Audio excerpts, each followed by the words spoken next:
Happy morning, children. I feel extremely glad to welcome you all for this wonderful online learning. I am very happy to know about the wellness of yours, and we are glad we have completed most of our portions.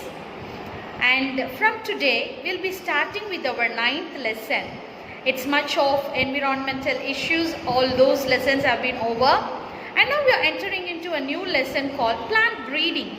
Let's look into how the agriculture started and what is the need for agriculture and how the plants have been reproduced, breeding methods, hybridization, the steps involved in hybridization, how the foods are stored. All those details we will look into the link. Come on, children, gain knowledge and enjoy learning.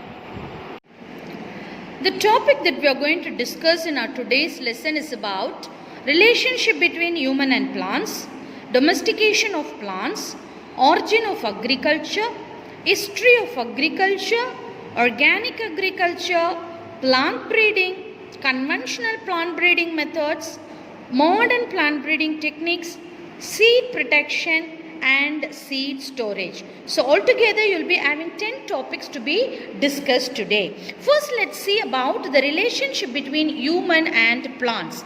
Okay, for the survival of a human being, plants play a very important role right from the beginning of our life, and that is why it led to the civilization. Civilization started as there was a need for the human being's survival depends upon the plants. Domestication of plants. It is a process of bringing plant species under the control of humans and gradually changing it through careful selection, genetic alteration and handling so that it is more useful to plants. First is we are bringing it into human control. It was once grown in the hilly regions in the forest and those plants are domesticated. That is what done. And later led to the origin of agriculture. Agriculture is being started in the earliest region in and around Tigris. Tigris and Euphrates river are the very longest ever flowing rivers in Egypt, and this Tigris and Euphrates, there only the agriculture process started 12,000 years ago, and early Greek and Roman naturalists like Theophrastus, Dioscorides, they understood that the domestication and agriculture are very important. You will have the origin of agriculture and many scientists have been given, and the places from where these foods are formed are given. You can just go through it. The domestication, from where all the foods we have got: China, foxtail millet, soya both these have been formed from China, and India. The number of plants, everything is given over there. You may get this in your 1 mark questions. Kindly go through all these things. The next one is organic agriculture. It is an alternative agriculture system which originated early in the 12th century to rapidly changing farming practices. Okay, that is health of the soil, ecosystem and people are taken into much consideration. As days went on, we were depending upon the chemicals for doing all these things. So avoiding that, and we naturally turn to organic culture. So what can we do when we are not using chemical fertilizers? The alternative method is our biofertilizers. Fertilizers which are produced from the living organism, prepared containing living cells of the effective strains of microorganism, they help crop plants uptake of nutrient. Okay, we are using the biofertilizers so that the soil is very much fertile. We'll see some of the biofertilizers given over there. The first one would be rhizobium.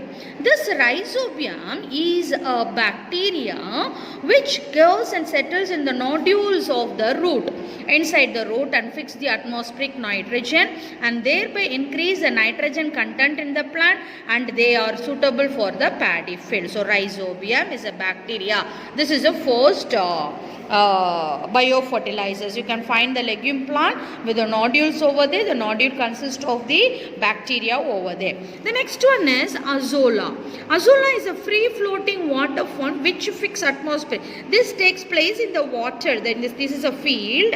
The field consists of water. In that water you can find azolla going. This azolla fixes the nitrogen and gives nutrient for the yield of rice crop. So this is again a biofertilizer.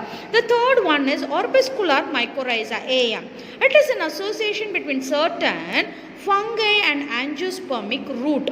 So fungi go and settled in the root and they have create ability to dissolve phosphate. Phosphate, they dissolve them in the water and make them to absorb into the plant. So this is called as orbiscular mycorrhiza. The last one would be seaweed liquid fertilizers, which is also called as ESLF.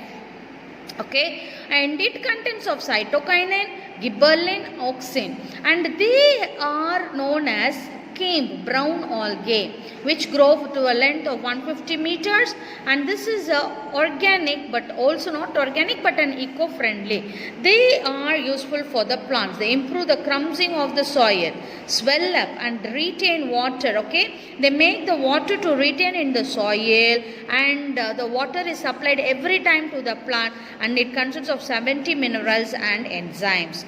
The fifth one is biopesticides, the microorganisms which are used for killing the pesticides. We previously talked about biofertilizers. This is pesticides, the biological substance used for the control of pest.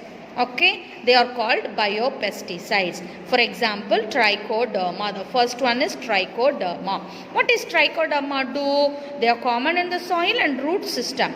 It controls plant disease, ability to enhance root growth development, crop productivity, resistance to abiotic stress, and uptake and use of nitrogen. So these are the activities that the trichoderma do. You can find the fungi trichoderma. This is used as a pesticides. The next one is Bevoria. It is a entomopathogenic fungi. Okay, it mostly grows in soil and acts as a parasite and controls damping of potato used by Rectonic solanae. So it is also a pest. So this pest is controlled by Beauveria.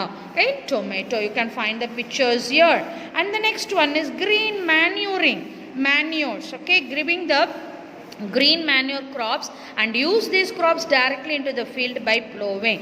இதுக்குனே செடிகளை வளர்த்து அந்த உரமாக மாற்றுறது is called green manuring. You can find the crops like Cloteria jaunia, Tepsosia, Purpurea, Indicofera, Tectonia. So these are the green manuring plants. Next we'll go to the very important topic called plant breeding.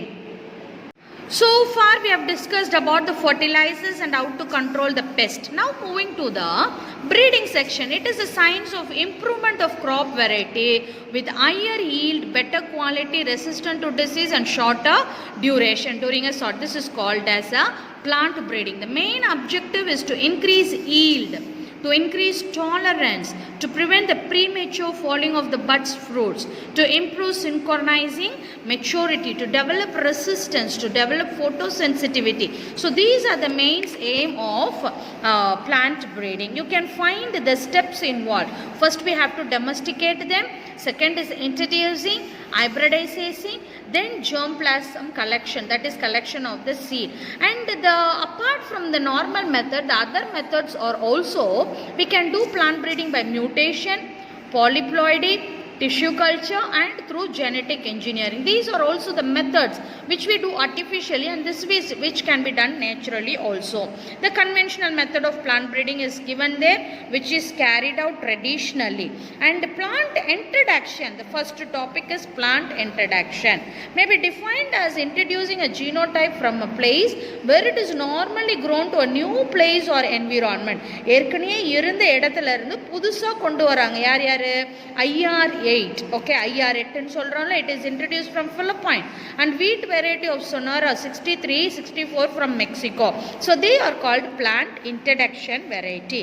It is of two types of introduction. Primary introduction, when the introduced variety is well adapted to the new environment without alternation, it is called primary. கொண்டு வரும்போது எந்த குணங்களும் மாற்றாம அப்படியே அதை கொண்டு வந்து நம்ம வச்சுக்கிட்டோம்னா அதுக்கு பேர் என்னது? Primary introduction. Secondary introduction, when the introduced variety is subjected to selection by isolating a superior, அதை நம்ம நட்டு வச்சு வளர வச்சு அதிலிருந்து superior குவாலிட்டியை மட்டும் பிரித்து எடுத்து அதுக்கப்புறம் நம்ம விவசாயத்துக்கு யூஸ் பண்ணோம்னா they are called the secondary introduction. So two types are there, primary introduction, secondary introduction. Next we'll move to selection. Selection என்றால் என்ன? choice of certain individual from a mixed population. குரூப்பாக இருக்கிற செடியிலேருந்து பெஸ்ட்டாக இருக்கிறத மட்டும் நம்ம எடுத்தோம்னா they are called selection. There are different types of selection: natural selection, artificial selection. Natural selection, it takes place on its own by the process of Darwinian theory. Artificial selection, which we are doing manually, நம்ம வயலுக்கு போய் எந்தெந்த செடியெல்லாம் நல்லா இருக்குன்னு பார்த்து பிரிக்கிறோம். அதில் யார்? mass selection, pure line selection, clonal selection. So these are the three types of selection. மாஸ்னா என்னது? கும்பலாக நட்டு வச்ச செடியில் எதெல்லாம் இருக்கோ அப்படியே கொத்து கொத்தா அந்த ஏரியாவில் உள்ளதை அப்படியே எடுத்துகிட்டு வந்துட்டோம் மாஸ். பியூர் லைன்னா we are looking into the plants with repeated இது அந்த பேரண்ட்டுக்கிட்ட திருப்பி திருப்பி நட்டு வச்சு பெஸ்ட்டானதை எடுக்கிறது pure line. Colonial, it is a asexual propagation. Okay, where the plant resembles genetic constituents based on their phenotypic appearance. Colonial selection is employed. Okay, our physical appearance which we are taking up. So these are the three types of selection. Next we'll move to hybridization. Hybridization is a method of producing new crop variety in which two or more plants of genetic constituent is crossed together that results in progeny called hybrid. ரெண்டு செடி எடுத்து cross பண்றோம், அதுக்கு அப்புறம் வரக்கூடிய அந்த offspring பேர் என்னது? Hybrid. Okay, this hybridization steps பார்ப்போம். We have got 5 steps. The first one is selection of the plant. Second is emasculation. Third is bagging. Fourth is crossing. Fifth is harvesting plants and raising plant. First பார்ப்போம் selection of parent. Select பண்ணுறோம், எந்த செடி நம்ம வளர்க்க போகிறோமோ அந்த செடியை select பண்ணுறோம் பிளான்ட்டில். அப்புறம் emasculation, அதில் செல்ஃப் பாலினேஷன் நடக்காமல் இருக்கிறதுக்காக we are removing the anthers. அதுக்கப்புறம் இந்த ஸ்டிக்மாவில் பாலினேஷன் நடந்ததுக்கப்புறம் ஸ்டிக்மாவை ஒரு கவர் போட்டு கவர் பண்ணுறோம், தட் இஸ் கால்ட் பேக்கிங். இப்போ புதுசாக சேர்த்த அந்த போலன் கிரெயினும் ஸ்டிக்மாவும் ரெண்டு பேரும் கிராஸ் பண்ணுறாங்க, கிராசிங் நடக்குது. அதுக்கப்புறம் சீட்ஸ் ஃபார்ம் ஆகுது, அதை ஹார்வெஸ்ட் பண்ணி நம்ம பிளான்ட் வளர்க்குறோம், that is a last type. The next topic would be type of hybridization. Let's start with the types of hybridization. So hybridization has got its own 4 types. The first one is intravarietal hybridization, intervarietal hybridization, interspecific hybridization, and the fourth one would be intergeneric hybridization. So 4 types of hybridizations are there. So first one is intervarietal. This intervarietal is hybridization of a same variety. So the cross would be taken care by the same variety, then it is called as intravarietal. If it is between 2 different varieties, okay, plants belonging to 2 different varieties, then it is called intervarietal hybridization. Okay, the third one, interspecific. Here the cross is between plant belonging to different species but of same genus. Okay, you have to understand it. It is between different species but of the same genus. So they are called as interspecific. And the fourth type is intergeneric, is between 2 different genera. Okay, so based upon this we have 4 hybridization. Let me repeat again. Of the same species, it is intravarietal. Of different species, it is called intervarietal. Okay, if it is of the same genus, it is called hybridized interspecific, and if it is of different genera, then it is called intergeneric. So these are the 4 types of hybridization. Let's move to the next topic, heterosis. Heterosis is a condition which is used superiority of F1 hybrid. So when you cross two parent and two parents, you will get a hybrid, that is called the F1. So taking out the superiority of the F1 hybrid is called the heterosis. Okay. So this heterosis is divided into basically two types. One is the euheterosis, the other one is pseudoheterosis. Okay, two types of heterosis, two types of superiorities we can find. One is euheterosis, the other one is pseudo. The euheterosis is further classified into mutual euheterosis and balanced euheterosis. Okay, we'll see what is a mutual one. In this type, you will have a euheterosis resulting from altering the components. When you alter certain elements in the heterosic component, you get it as euheterosis. And in this alteration, you need to have two partners. Okay, one partner is mutually benefited with the other one. So both are benefited. There is no any loss in the relationship, which we call it as mutual heterosis. In balanced, all the components, all the participants involved in the combinations undergo changes due to environmental condition. Even if the changes takes place due to environment, the production is not stopped. The production is somehow managed by the natural phenomenon itself. Such thing is called the balanced euheterosis. Now let's move to pseudoheterosis. It is termed as luxuriance. Okay, here the superiority over parent is found, and that produced product, you may have a yield, but that yield is not worth because it is a sterile one. They will not be used for the next fertilization because they don't produce good amount of fertile seeds, but they produce only sterile seed. I repeat again, heterosis, the fertility, the product is of higher range. The F1 offspring is superior. Here you find the F1 offspring produced, but it is a sterile. The yield is more. You get large amount of yield, but it is of no use because the seeds are sterile in nature. This is called as pseudoheterosis. The next topic would be mutual breeding. Okay. This was found out by Muller and Slater in 1927 to 1928. They coined the term mutation breeding. In this mutation breeding, the important thing that we find out is due to mutagenic agents such as radiations, UV, short waves, X-rays, alpha beta rays, gamma rays, and sometimes it also takes place because of chemicals such as cesium, ethyl methyl sulfonate, nitromethylurea, all these compounds, they produce mutations. Okay, because of the mutation, sometimes the yield may be high. If the yield is high, then the process is a successful one. If the yield is not good enough, then the mutation is a failure process. Yeah, by doing such mutation using the radiations and the chemicals, we have obtained certain products called as triple gene draft wheat with increased yield and height. The wheat will be having a lengthier grain with much of protein carbohydrate content in it. We named it as triple gene wheat. And the second one is Atomita 2 rice. This Atomita 2 rice has got a specific character where they show saline tolerance.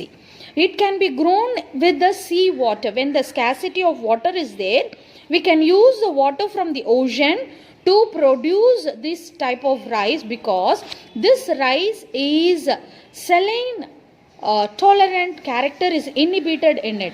So we call that special rice as Atomita 2 rice. So these are the important products which have been produced due to mutation breeding. So mutation breeding is a very important process in today's technology. We are producing a good amount of plants. The next topic will be polyploid breeding. it is a result of mutation. When you mute, the number of chromosome may increase or decrease. If the number of chromosome increases, we call it as ploidy.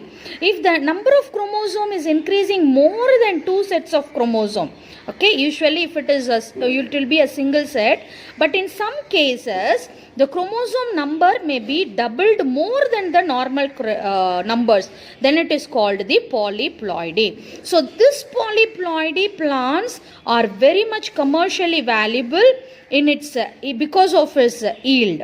We call such breeding as polyploid breeding. Let me read this line. Polyploid often exhibit increased hybrid vihar, increased heterozygosity, increase the tolerance of both biotic and abiotic stress, buffering of deleterious mutations. In addition, polyploid also reduce fertility due to mitosis error. Sometimes during the crossing over, we may have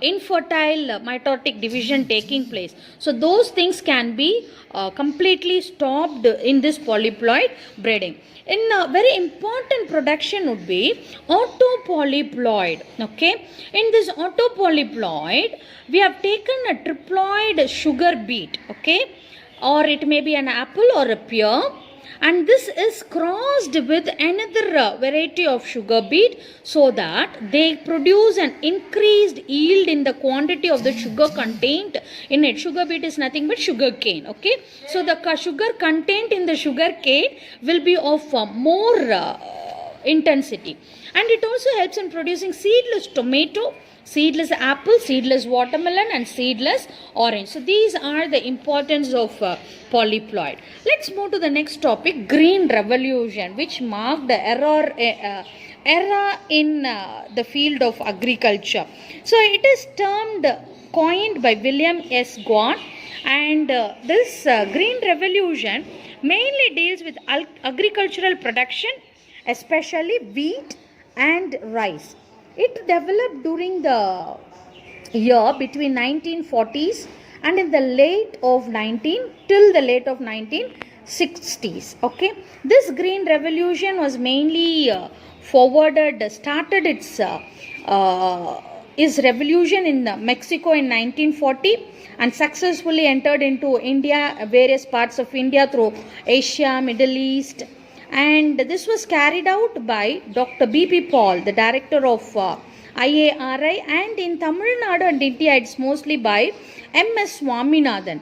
We also have a college named by M.S. Swaminathan for carrying out researches in the field of rice production.